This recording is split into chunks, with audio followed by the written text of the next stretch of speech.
तो चलिए आज एक ऐसी महान यात्रा पर निकलते हैं जो पीढ़ियों को प्रेरणा देती आई है।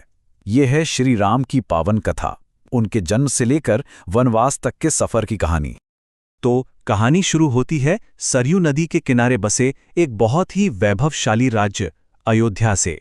आप सोचिए, हर तरफ समृद्धि है, शांति है और एक बहुत ही धर्मपरायण राजा हैं। लेकिन इस सारी चमक दमक के पीछे एक गहरा दुख छिपा था, एक ऐसी कमी जो सिर्फ राजा को ही नहीं बल्कि पूरे राज्य को महसूस होती थी। तो इस कहानी का पहला अध्याय हमें सीधा अयोध्या के भविष्य की ओर ले जाता है। एक ऐसा भविष्य जिसका आगाज 4 राजकुमारों के चमत्कारी जन्म से होना था। राजा दशरथ एक आदर्श शासक थे, पराक्रमी, दयालु, न्यायप्रिय। उनकी प्रजा उनसे बहुत प्यार करती थी। पर जानते हैं, राजा के मन में बस एक ही दुख था कि उनके इतने विशाल साम्राज्य का कोई उत्तराधिकारी नहीं था। उनकी कोई अपनी संतान नहीं थी जो उनकी विरासत को आगे बढ़ा सके। तो इसी चाह में राजा दशरथ ने अपने कुलगुरु ऋषि वशिष्ठ से मदद मांगी। उनकी सलाह पर एक बहुत बड़ा, एक महान पुत्रेष्ठी यज्ञ किया गया। और इस पवित्र यज्ञ के आखिर में जानते क्या हुआ? यज्ञ की अग्नि से स्वयं अग्निदेव प्रकट हुए और उन्होंने राजा को एक दिव्य खीर का पात्र दिया जो उनकी रानियों के लिए किसी वरदान से कम नहीं था। और फिर वो शुभ घड़ी आ ही गई जिसका पूरे राज्य को, पूरी अयोध्या को इंतजार था। रानी कौशल्या ने श्री राम को, रानी कैकेयी ने भरत को और रानी सुमित्रा ने लक्ष्मण और शत्रुघ्न को जन्म दिया। अरे, अयोध्या में तो खुशी की ऐसी लहर दौड़ी कि हर घर में दिए जलाए गए और महीनों तक उत्सव मनाया गया। खैर, समय बीता और चारों राजकुमार बड़े हो गए।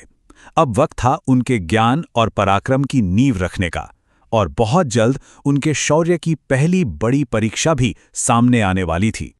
गुरु वशिष्ठ के आश्रम में राजकुमारों को हर चीज में प्रशिक्षित किया गया, धनुर्विद्या से लेकर धर्म और नीति शास्त्र तक। और यहीं पर उनके खास गुण भी सामने आए। श्री राम अपने शांत और विनम्र स्वभाव के लिए जाने जाते थे, और लक्ष्मण, उनकी तो अपने बड़े भाई राम के प्रति भक्ति और निष्ठा अटूट थी, एकदम अटूट। और फिर एक दिन अयोध्या के शांत जीवन में एक बड़ा मोड़ आया। महान ऋषि विश्वामित्र राजदरबार में आए, लेकिन वो कोई आशीर्वाद देने नहीं आए थे।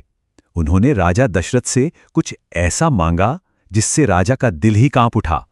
असल में ऋषि विश्वामित्र अपने यज्ञ को राक्षसों से बचाने के लिए युवा राम और लक्ष्मण को अपने साथ जंगल ले जाना चाहते थे। अब सोचिए, एक पिता के तौर पर दशरथ अपने इतने छोटे राजकुमारों को इतने खतरनाक मिशन पर भेजने से हिचकिचा रहे थे। लेकिन राम, उन्होंने अपने पिता की दुविधा को समझा और तुरंत अपना कर्तव्य स्वीकार कर लिया। ये उनके धर्म के प्रति समर्पण का पहला बड़ा उदाहरण था। और क्या खूब निभाया उन्होंने अपना कर्तव्य। दोनों भाइयों ने मिलकर ताड़का, सुबाहु और मारीच जैसे भयानक राक्षसों का संहार किया और ऋषि के यज्ञ को सफल बनाया। इस जीत से देवता भी इतने खुश हुए कि उन्होंने उन पर फूल बरसाए, और बस यहीं से पूरे संसार में 2 युवा योद्धाओं के रूप में उनकी पहचान बन गई। तो अपनी पहली बड़ी चुनौती पूरी करने के बाद ऋषि विश्वामित्र राम और लक्ष्मण को मिथिला राज्य के जनकपुर ले गए। यहां एक और भी बड़ी घटना उनका इंतजार कर रही थी, राजकुमारी सीता का भव्य स्वयंवर।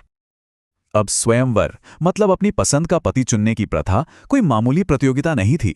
राजकुमारी सीता के पिता राजा जनक ने एक ऐसी शर्त रखी थी जो लगभग नामुमकिन थी, एक ऐसी चुनौती जिसे सिर्फ कोई दिव्य पुरुष ही पूरा कर सकता था। तो चुनौती क्या थी?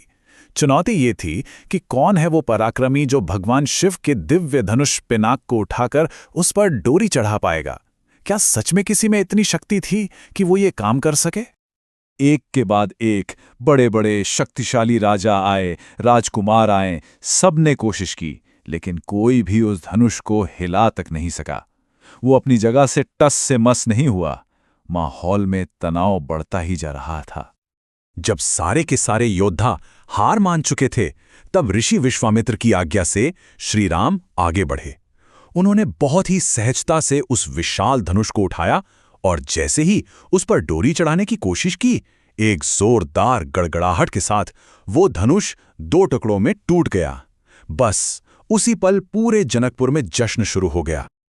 और इस अद्भुत पराक्रम के साथ ही राजकुमारी सीता ने श्री राम को अपने पति के रूप में चुन लिया। उनका विवाह हुआ और साथ ही उनके तीनों भाइयों का विवाह मिथिला की राजकुमारियों से हुआ। चारों राजकुमार अपनी पत्नियों के साथ अयोध्या लौटे और पूरे राज्य में एक बार फिर से खुशियों की लहर दौड़ गई। लेकिन शायद नियति को कुछ और ही मंजूर था।